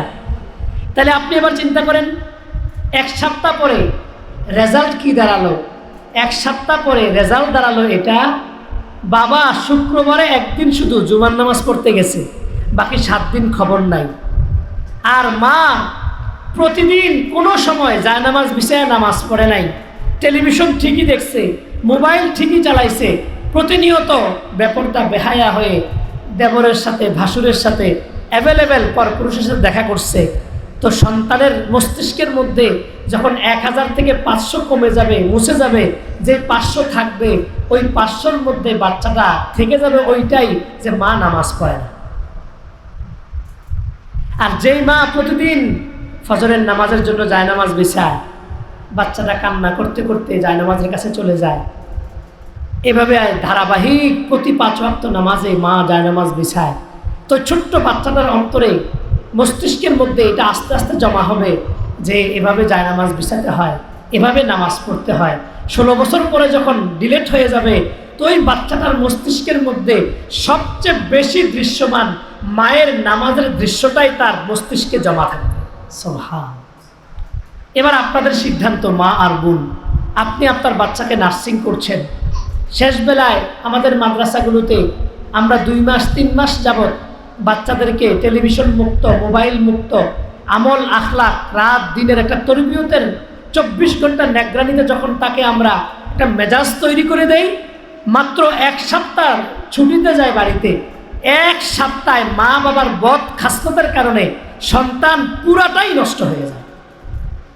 এটা আমাদের বাচ্চাদের দোষ না, এটা আমাদের মা বাবার দোষ। কারণ 2 মাস ধরে তাকে মাদ্রাসায় তৈরি হয়, আর বাড়িতে গিয়ে 1-2 দিনের পরিবারের বিভিন্ন পরিবেশের কারণে সে কি হয়ে যায়? নষ্ট হয়। ঠিক কিনা বলেন? মা আর বোন, আপনারা যারা শুনছেন, ইসলাহ মানে সংশোধন। যদি সংশোধিত আপনি না হন, আপনি কি করবেন? আবু বকর রাদিয়াল্লাহু তাআলা আনহু, আবু বকর রাদিয়াল্লাহু তাআলা আনহু, উনি এমন একজন আল্লাহর নবীর প্রিয় সাহাবী ছিলেন, যিনি 18 বছর বয়সে নবী সাল্লাল্লাহু আলাইহি সাল্লামের সাথে সিরিয়ায় ব্যবসার জন্য হিজরত করলেন। কত বছর বয়স? নবীর বয়স তখন 20 বছর। খাদিজা রাদিয়াল্লাহু তাআলা আনহার ব্যবসা দেখভাল করেন আমাদের নবীজি। তো এখন আল্লাহ নবী সাল্লাল্লাহু আলাইহি সাল্লামের সাথে যখন গেলেন, নবীজির আখলাক দেখা আবু বকর ওনার চরিত্রে মুগ্ধ হয়ে গেছেন। আয়েশা, আবু বকর নবীজির আর পিছ ছাড়ে না, না আমি আপনার সাথে থাকবো, আপনার এত সুন্দর চরিত্র। এজন্য মানুষকে চিনা যায় কয়েক কারণে। তার মধ্যে এক নাম্বার, আপনি যদি কারো সাথে সফরে যান, তাহলে তার সম্পর্কে আপনার ধারণা হবে সে ভালো না মন্দ। 2 নাম্বার, তার সাথে যদি লেনদেন করেন, তাহলে আপনি বুঝবেন সে আসলে ভালো না মন্দ। বুঝতে পারছেন? ঠিক তদ্রূপভাবে আপনি যদি তার সাথে বসবাস করেন, তাহলে আপনি বুঝবেন সে ভালো না। তা আবু বকর রাদিয়াল্লাহু তাআলা আনহু 18 বছর বয়সে নবীর সাথে সিরিয়ায় গেলেন। সিরিয়ায় যাওয়ার পরে ওনার চরিত্রে মুগ্ধ হয়ে বলতেছে যে আবু বকর, আল্লাহ এক, পড়ো লা ইলাহা ইল্লাল্লাহ, আল্লাহ ছাড়া কোনো মাবুদ নাই, মুহাম্মাদুর রাসূলুল্লাহ, মুহাম্মদ সাল্লাল্লাহু আলাইহি সাল্লাম আল্লাহর রাসূল। আবু বকর বিশ্বাস করলেন, ঈমান আনলেন। এবার আবু বকর রাদিয়াল্লাহু তাআলা আনহু, ওনার এই দৃশ্যপট, উনি যখন ঈমানের দৌলত লাভ করলেন, উনি অকপটে আল্লাহর কাছে বলতেছেন যে আল্লাহ, আমি আপনার কাছে 3টা জিনিস চাই। কয়টা? কথাটাই আমি আপনাদের সম্মুখে সূরা আহকাফের 15 নম্বর আয়াত থেকে তেলাওয়াত করেছি। তাফসীরের মধ্যে আসছে, তার আগে মা বাবার প্রতি সদাচরণের কথা আছে। অর্থাৎ আবু বকর রাদিয়াল্লাহু তাআলা আনহুকে কেন্দ্র করে এই আয়াতে কারিমাগুলো নাজিল হয়েছে। মা আর বোন যারা আমরা শুনতেছি, আমরা প্রত্যেকেই আবু বকর রাদিয়াল্লাহু তাআলা আনহু কোন 3টা জিনিস আল্লাহর কাছে চাইছেন, আর এই 3টা জিনিস যে চাইবেন, এ চাওয়ার জন্য আবু বকর নিজে আল্লাহকে বললেন, আল্লাহ, আমি 2টা জিনিসের ঠিকাদারি আমি আপনাকে দিতে চাই। এই 2টা জিনিস আপনাকে আমি দিতে চাই, এটার উপরে ইস্তেকামাত থাকতে চাই, আর আপনার কাছে আমি 3টা জিনিস চাই। একই আয়াতে এ মোট 5টা বিষয়। 3টা জিনিস আমি চাইলাম, আর 2টা জিনিস আপনাকে আমি দিলাম। তো আবু বকরের এই ঘটনা থেকে আমরা যারা অভিভাবক আছি, আমাদেরও উচিত যে আমরা আল্লাহকে 2টা জিনিস দেব, আর 3টা জিনিস আল্লাহর কাছ থেকে চাইব।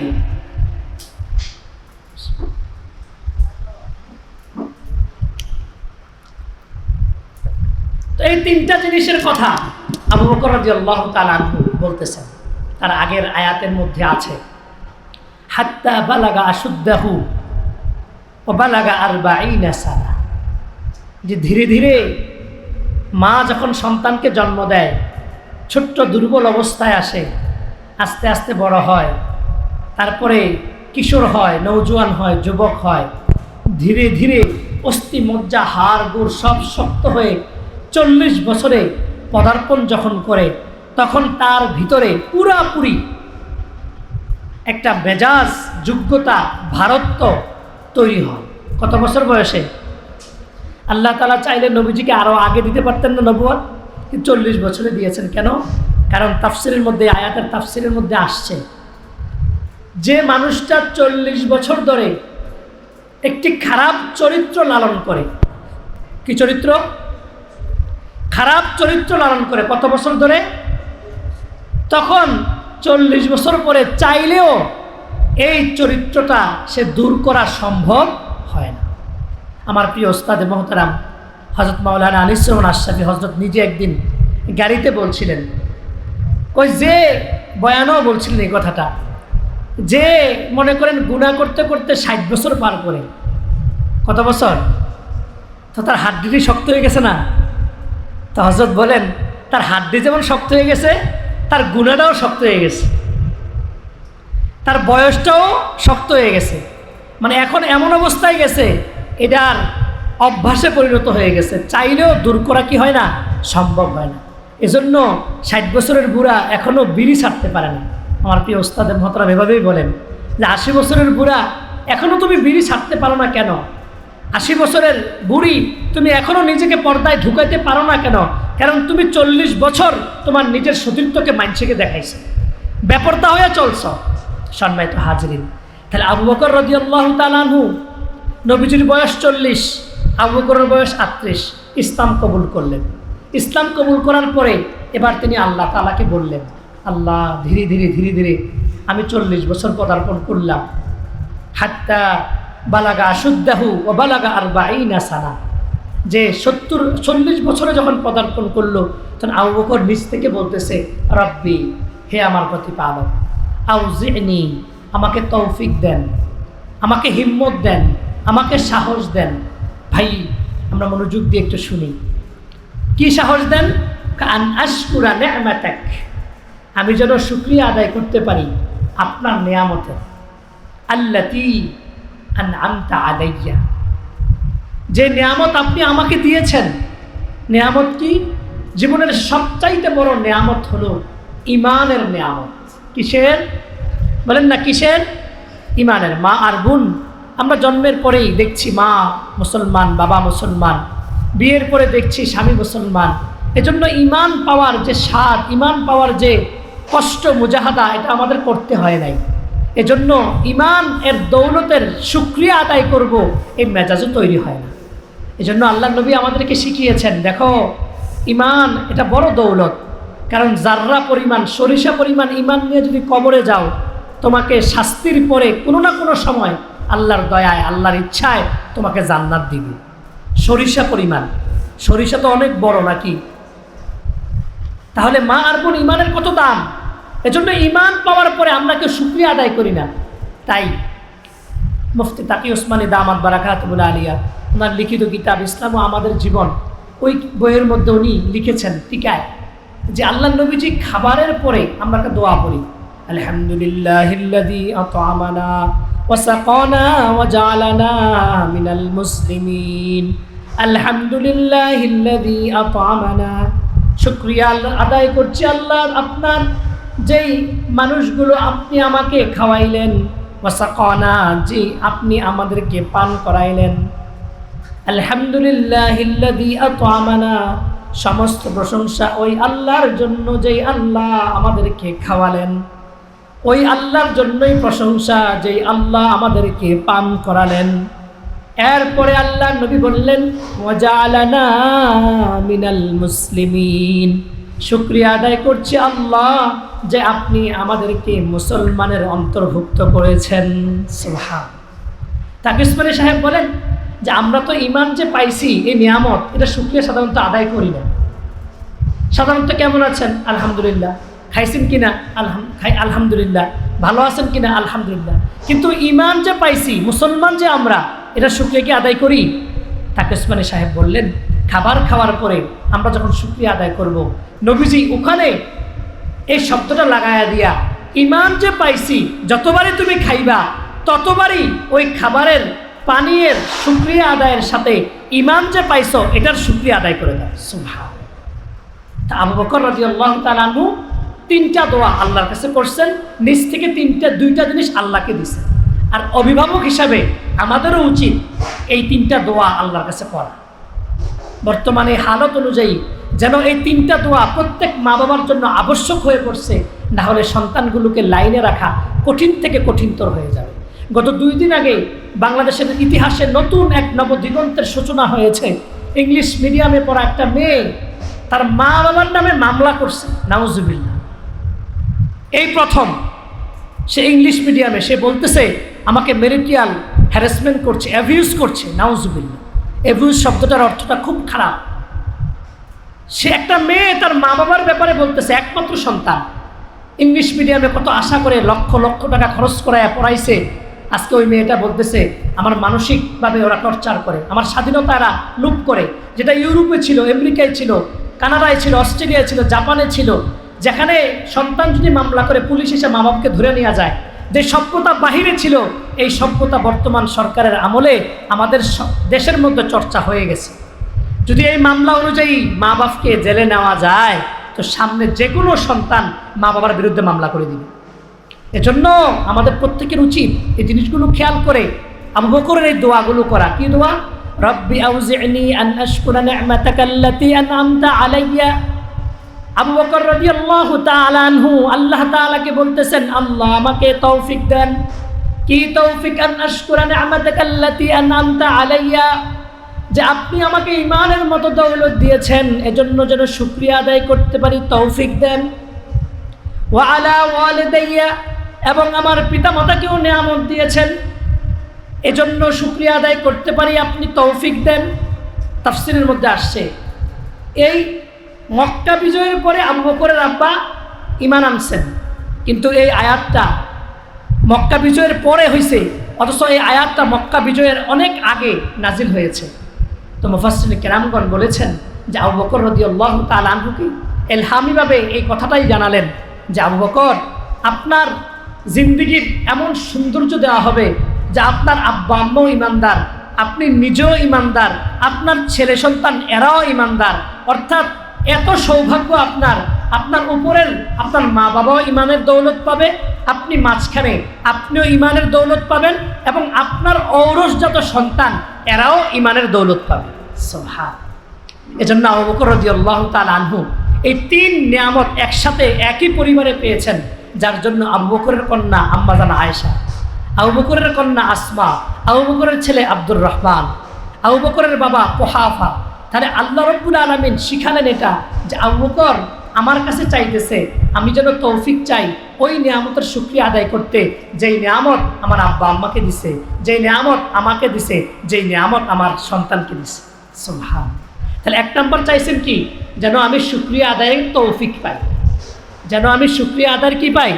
এজন্য মা বাপ হিসেবে প্রত্যেকের বর্তমানে সিচুয়েশনে উচিত এটা, আল্লাহ যে আমাকে সন্তানের বাবা বানিয়েছে, আমি শুকরিয়া আদায় করবো আল্লাহ।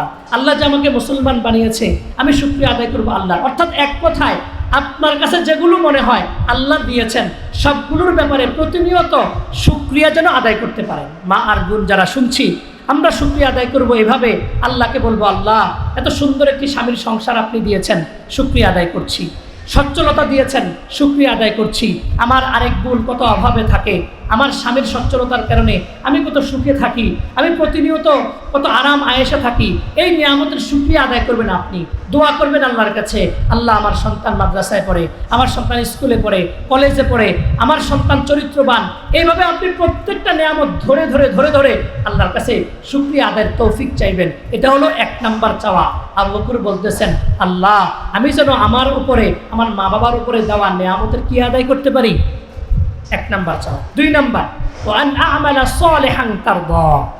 আবু বকর বলতেছেন, আল্লাহ আপনার কাছে দ্বিতীয় চাওয়া আমার আপনার কাছে, আমি জিন্দেগিভর এমন আমল যেন করতে পারি, আমার 24 ঘন্টার নিজাম যেন এমনভাবে আমি সাজাইতে পারি, যেই সাজানে দিওয়ালার দৃশ্যটা দেখলে আপনি আল্লাহ স্রষ্টা হিসেবে ওই কাজের উপরে সন্তুষ্ট থাকবেন। সুবহান। আচ্ছা, আবু বকরের এই চাওয়াটা কেমন কবুল হয়েছে? আবু বকর যেটা চাইছেন, ওয়ান আ'মালা সালিহান তারদা, আল্লাহ এমন আমল করার তৌফিক দেন যে আমলের উপরে আপনি কি থাকবেন। তা আবু বকরের উপরে সন্তুষ্ট কেমন হয়েছেন? আল্লাহ নবী যখন 10 জন আশারায়ে মুবাশশারা জান্নাতের সুসংবাদের ঘোষণা দিতেছেন, সবার উপরে যার নাম, তার নাম কি? আবু বকর। তাহলে আবু বকরের উপরে সন্তুষ্ট না থাকলেনই আবু বকরকে 1 নম্বর জান্নাতি হিসেবে ঘোষণা করছে। তার মানে বোঝা গেল আবু বকর চাইছেন, আল্লাহ এমনভাবে কবুল করছেন, আবু বকর জিন্দেগির সবগুলো কাজ আল্লাহ তাআলা খুশি হয়ে গেছে। সুবহান। এজন্য আমরাও যদি প্রতিনিয়ত এই আয়াতকে দোয়ার মাধ্যম বানায়া আল্লাহর কাছে কান্না করে করে বলি, মা আর বোন প্রতিনিয়ত এই আয়াতটা মুখস্থ করে যদি আল্লাহর কাছে বলি, আর দোয়া যদি কবুল হয়ে যায়, তো দেখা যাবে আমার দ্বারা সুদের টাকা লেনদেন হবে না। কারণ আল্লাহ তো সুদের উপরে রাজি থাকেন না। থাকেন কি? ঘুষের উপরে রাজি থাকেন, বেপরদা বেহার উপর রাজি থাকেন, অবৈধ পরকীয়া প্রেমের উপর রাজি থাকেন, স্বামীর অবাধ্যতার উপরে রাজি থাকেন, দুনিয়াবি যত খারাপ কাজ আছে এগুলোর উপর রাজি থাকেন, তো ওয়ান আমালা সালিহান তারদা, যদি আল্লাহকে রাজি করায় নিতে পারি, আল্লাহ আমার জিন্দেগীর সমস্ত কাজের উপরে আপনি সন্তুষ্ট হয়ে যান, আর আল্লাহ যদি বলে যা আমি কবুল করে নিলাম, তো জিন্দেগীর 24 ঘন্টা আল্লাহর হুকুমের বাইরে আপনার চলবে। 3 নম্বর দোয়া আবু বকর রাদিয়াল্লাহু তাআলা আনহু, যেটা আমার প্রত্যেকের জন্য সবচাইতে বড় প্রতিষেধক বর্তমানে এই হালত অনুযায়ী। আজকে দাখিল এসএসসির রেজাল্টের এই ধস মূলত একটাই কারণ, আমরা মা আর বাবা হিসেবে আমাদের সন্তানদের ইসলাহ চাই না, সন্তানদের সংশোধন চাই না। আবু বকর রাদিয়াল্লাহু তাআলা আনহু আল্লাহর কাছে চাইছেন ওয়া আসলিহ ফি যুররিয়াতি। 3 নম্বর দোয়া, আল্লাহ আপনি আমার সন্তানগুলোকে ইসলাহ করে দেন, আমার সন্তানগুলোকে সংশোধন করে দেন। তাহলে কয়টা দোয়া করছে? 1 নাম্বার, নেয়ামতের শুকরিয়া আদায় করার তৌফিক দেন। 2 নাম্বার, এমন আমল যেন করি যে আমলের উপরে আপনি কি থাকেন? সন্তুষ্ট। 3 নাম্বার, আল্লাহ আমার সন্তানগুলোকে ইসলাহ করেন। এই যে ইসলাহি মাহফিলে আসছি, ইসলাহ মানে সংশোধন। আচ্ছা বলেন, আমরা যারা দুনিয়াতে বসবাস করি, মা আর বোন, আপনি কয়দিন আল্লাহর কাছে বলছেন আল্লাহ আমার সন্তানটা ফজরের নামাজ পড়ে না, তাকে ফজরের নামাজি বানিয়ে দেন? কয়দিন আপনি বলছেন আপনার মেয়েটা স্কুলে যায়, স্কুল ড্রেস পরে? কয়দিন আল্লাহকে বলছেন আল্লাহ আমার মেয়েটাকে পর্দা করার মতো একটা মেন্টালিটি দান করো? কয়দিন আপনি বলছেন আল্লাহ আমার ছেলেটা মাদকাসক্ত হয়ে গেছে, মোবাইলের আসক্ত হয়ে গেছে, খারাপ বন্ধুদের আড্ডায় মিশে নিজেকে খারাপের দিকে ধাবিত করছে, আল্লাহ আমার ছেলেটাকে সংশোধন করে দেন? কয়দিন আমরা বলেছি? সাধারণত আমরা এই কথাগুলো আল্লাহর কাছে বলি না, কিন্তু আবু বকর রাদিয়াল্লাহু তাআলা আনহু এর এই দোয়ার মাধ্যমে আমাদের প্রত্যেক মা এবং বাবার জন্য এখন থেকে আবশ্যক এই কথাটা আল্লাহর কাছে বলা, আল্লাহ আমার ছেলেটাকে নামাজি বানিয়ে দেন, আমার ছেলেটার চরিত্র সংশোধন করে দেন, আমার ছেলেটাকে আল্লাহ দিনদার আল্লাহওয়ালা বুজুর্গ বানায়া দেন, আমার ছেলেটাকে আমার মেয়েটাকে পর্দানিশীন বানায়া দেন, আমার মেয়েটাকে আখলাকে আমলে দিনদার বুজুর্গ বানায়া দেন। এটা আল্লাহর কাছে বলতে হবে, তাহলেই কেবল একজন প্রকৃত অভিভাবক হিসেবে দায়িত্ব পালন হবে। এছাড়া আব্বা আর আম্মা ডাক শোনা হবে, কিন্তু আমাদের প্রকৃতপক্ষে অভিভাবকত্বের যে দায়িত্ব ছিল সেটা আদায় হবে না। আর যদি এভাবে চলতে থাকে সমাজ, তাহলে সামনের সমাজের অবস্থা আরও করুণ পরিণতি ভোগ করতে হবে। এজন্য আমাদের বর্তমানে সময়ে এই সূরা আহকাফের 15 নম্বর আয়াতের আলোকে আমাদের আল্লাহর কাছে দোয়া করা উচিত, রব্বি আউজি'নি আন আশকুরা নি'মাতাকাল্লাতী আন'আমতা আলাইয়া ওয়া আলা ওয়ালিদাইয়া ওয়া আন আ'মালা সালিহান তারদা ওয়া আসলিহ ফি যুররিয়াতি। এই 3টি দোয়া প্রতিনিয়ত করা, যদি এই 3টি দোয়া কবুল হয়ে যায় তা আপনার জীবনটা সার্থক হবে। আপনি একজন প্রকৃত অভিভাবক হিসেবে আপনি দুনিয়ার সমাজে নিজেকে পেশ করতে পারবেন। সম্মানিত হাজিরিন, তাফসিরের মধ্যে আসছে কোনো মা এবং বাবা যদি 4টা জিনিস বুঝায়া দেয়, 1 নিজে সংশোধিত, 2 নাম্বার শুকর গুজারি, 3 নাম্বার তওবা মেন্টালিটি মা বাবা লালন করে, 4 নাশহাদু আন্না সাইয়্যিদানা ওয়া হাবিবানা ওয়া মাওলানা মুহাম্মাদান عبده ورسوله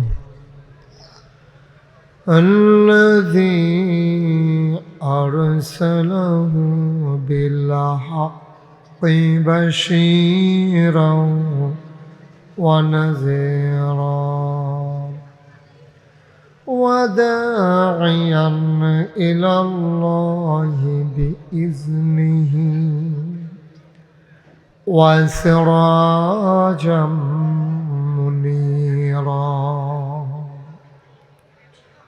قال الله تعالى في القرآن المجيد وفي فرقانه হামিদ। সবাই পড়ুন আউযু বিল্লাহি মিনাশ শাইতানির রাজীম বিসমিল্লাহির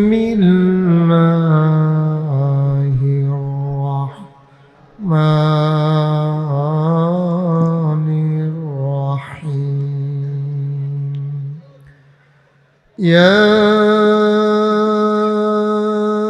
أيها النبي اتق الله ولا تطع الكافرين والمنافقين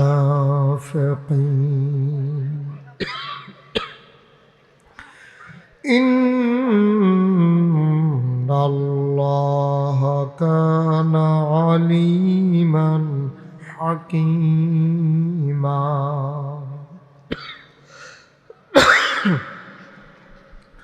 واتبع ما يوحى إليك من ربك إن الله كان بما تعملون خبيرا وتوكل على الله وكفى بالله وكيلا إن الله وملائكته يصلون على النبي يا أيها الذين آمنوا صلوا عليه وسلموا تسليما اللهم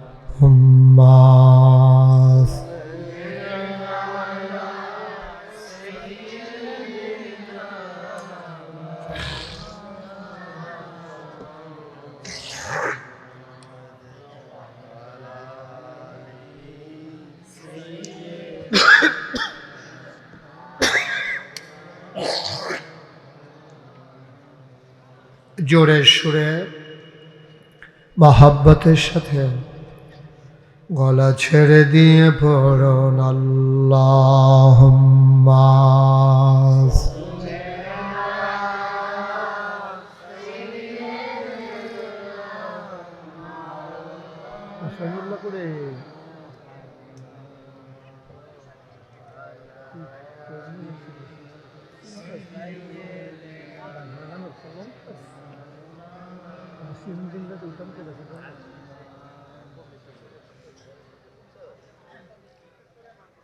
জীবন যদি যায় চলে যাক ঈমান ছাড়া যাবে না জীবন যদি যায় চলে যাক ইসলাম ছাড়া যাবে না ঈমান যদি ছাড়ো বন্ধু ইসলাম যদি ছাড়ো বন্ধু আল্লাহর জান্নাত পাবে না আল্লাহুম্মা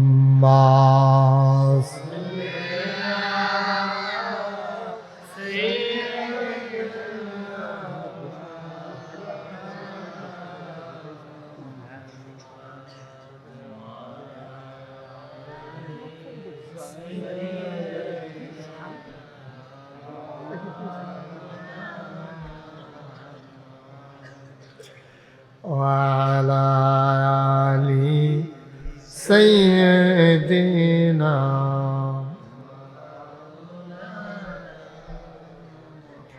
لا إله إلا الله لا إله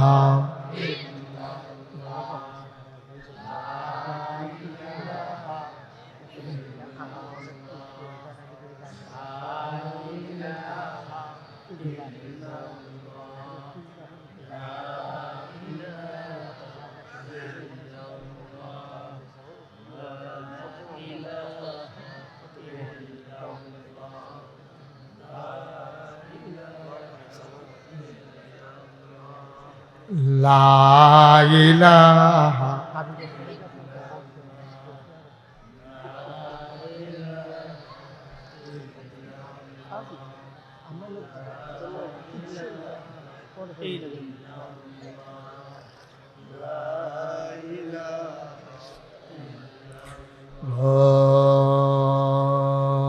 ইলাহা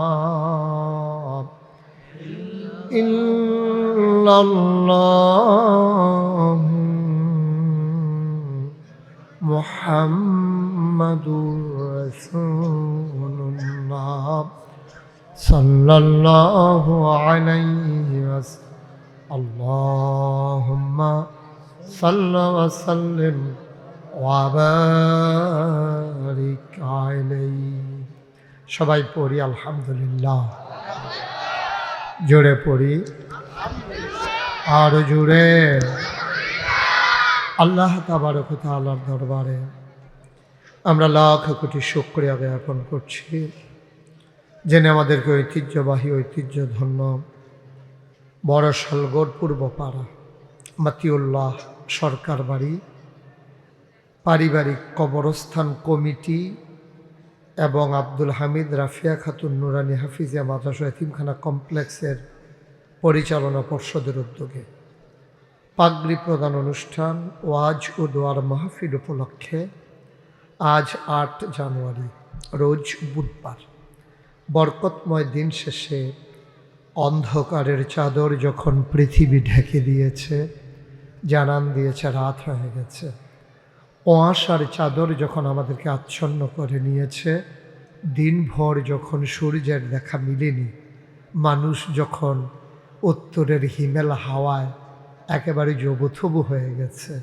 মানুষ যখন সূর্যের আলোর প্রত্যাশায় প্রতিটি সময় কাটিয়েছে, দিন শেষে মাগরিবের পরে মোবারক সময়ে পাখিগুলো যখন আপন নিরে ফিরে গেছে, গরুগুলো যখন গোয়াল ঘরে, মানুষগুলো যখন একটু আরাম তালাশ করে, সকল আরামকে হারাম করে দিয়ে যিনি আজকের আয়োজনে আসার বসার কিছু কথা শোনার সুযোগ করে দিলেন, হৃদয়ের সবটুকু আবেগ উচ্ছ্বাস ভালোবাসা আকুতি কাকুতি মিনতি জমা করে মাবুদের শিখানো কালেমা দিয়ে চিৎকার করে সবাই পড়ি আলহামদুলিল্লাহ। জনাব সাহেব সদর আজকের এই মাহফিলের জনাব সভাপতি আলহাজ মোহাম্মদ ফয়জুল্লাহ আসলাম, প্রধান অতিথি আলহাজ মোহাম্মদ ইসলাম, আজকের প্রধান বিশেষ বক্তা আমার হৃদয়ের গভীরতম প্রদেশে যার জায়গা, দেখা হলে শত ব্যস্ততার মাঝে যার সাথে কথা বলা যায় হৃদয় খুলে, জমানো কথাগুলো যখন শেষ হতে চায় না, আপনাদের এলাকার কৃতি সন্তান, বাংলাদেশের অন্যতম দ্বীনি শিক্ষাপীঠ আড়াইবাড়ি কামিল মাদ্রাসার সুযোগ্য সুদক্ষ অধ্যক্ষ হজরত মৌলানা মুফতি মোহাম্মদ আমিনুল ইসলাম সাহেব, যে সন্তানকে জন্ম দিতে পেরে ধারণ করতে পেরে তার বাবা বড়ই ভাগ্যবান, আজকের মাহফিলে যিনি আরজগুজার মৌলানা তাজুল ইসলাম সাহেব। ছোটবেলায় ওনার সাথে অনেক প্রোগ্রাম করতাম এই এলাকায়, এখন আর আশা হয়ে ওঠে না, স্মৃতিগুলো এখনও হৃদয়ে রক্তক্ষরণ ঘটায়। আজকের মাহফিলে উপস্থিত বিশেষ বক্তাবৃন্দ, আমন্ত্রিত অতিথিবৃন্দ, উপস্থিত নাগাইশ দরবার শরীফের পরিচালনা পর্ষদের সম্মানিত সদস্য, মজলিসে শুরার সম্মানিত সদস্য, বিশিষ্ট ওয়ায়েজ, আমার আদরের ধন কলিজার টুকরা সিলমপুর মসজিদের সম্মানিত ইমাম ও খতিব হজরত মৌলানা ইকরামুল হক মুরাদি, উপস্থিত হয়েছেন অন্যান্য ওলামায়ে কেরাম, আমার সফর সঙ্গী হয়ে এসেছেন, আমার রক্তের একটা অংশ, আমার আদরের ধন কলিজার টুকরা মজলিসে শুরা নাগাইশের সম্মানিত সদস্য হজরত মৌলানা ওয়ালিউল্লাহ, উপস্থিত এই এলাকার বিভিন্ন মসজিদের ইমাম সাহেবান, মাদ্রাসার আসাতাজায়ে কেরাম, মুরব্বিয়ান আজম, কলিজার টুকরা যুবকেরা, পর্দার আড়ালের মা ও বোনেরা, সবার প্রতি আমার আবারও আন্তরিক সশ্রদ্ধ সালাম। আসসালামু আলাইকুম ওয়া রাহমাতুল্লাহি ওয়া বারাকাতুহু। আল্লাহ তাআলার বহুত বড় ইহসান এবং দয়া যে আল্লাহ তাআলা আমাদের প্রিয় প্রতিষ্ঠান মাদ্রাসায়ে আশরাফুল উলুম ময়নামতি এর উদ্যোগে প্রতি মাসের ন্যায় এই মাসেও আমাদের মা বোনদের জন্য পৃথক আলাদা মজলিস এবং আসরের নামাজের পর থেকে পুরুষদের জন্য আলাদা মজলিস ধারাবাহিকভাবে আমাদের প্রিয় প্রতিষ্ঠান মাদ্রাসায়ে আশরাফুল উলুম ময়নামতি এর উদ্যোগে এবং আমার প্রিয় শায়েখ হযরত মাওলানা আনিসুর রহমান আশরাফি দামাত বারাকাতুহুল আলিয়া ওনার তত্ত্বাবধানে প্রতি মাসের ন্যায় এ মাসেও আল্লাহ তাআলা আমাকে আপনাকে আসার বসার কথা বলার এবং শোনার তৌফিক দিয়েছেন। এজন্য আমরা সকলে পড়ছি আলহামদুলিল্লাহ।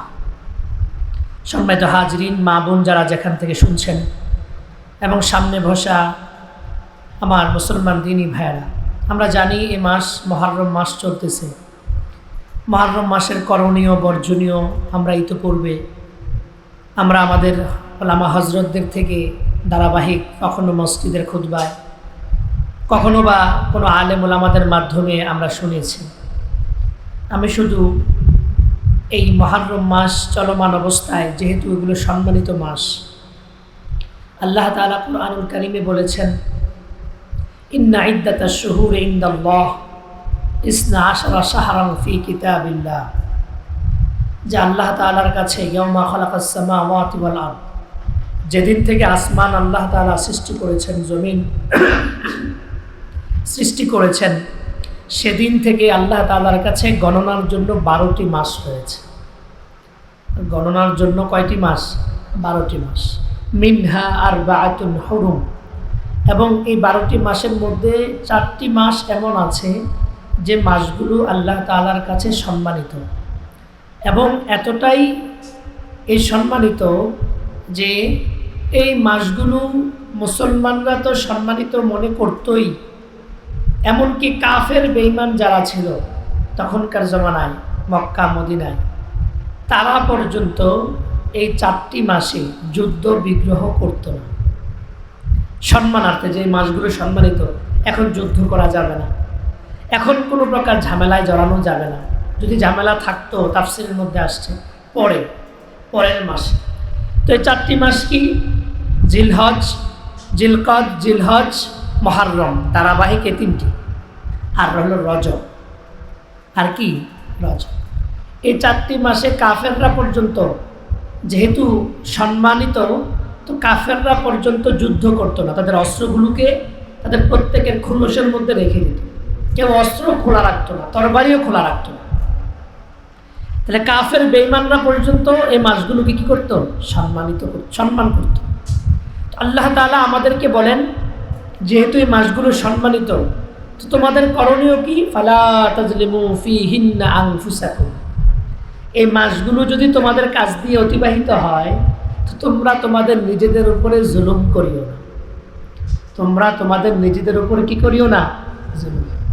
এখন জুলুমের অর্থটা ব্যাপক, তার মধ্যে অন্যতম একটি অর্থ হলো যে আমরা যখন কোনো পাপ করি, কোনো গুনাহের কাজ করি, এটা আমাদের নিজেদের নফসের উপরে জুলুম।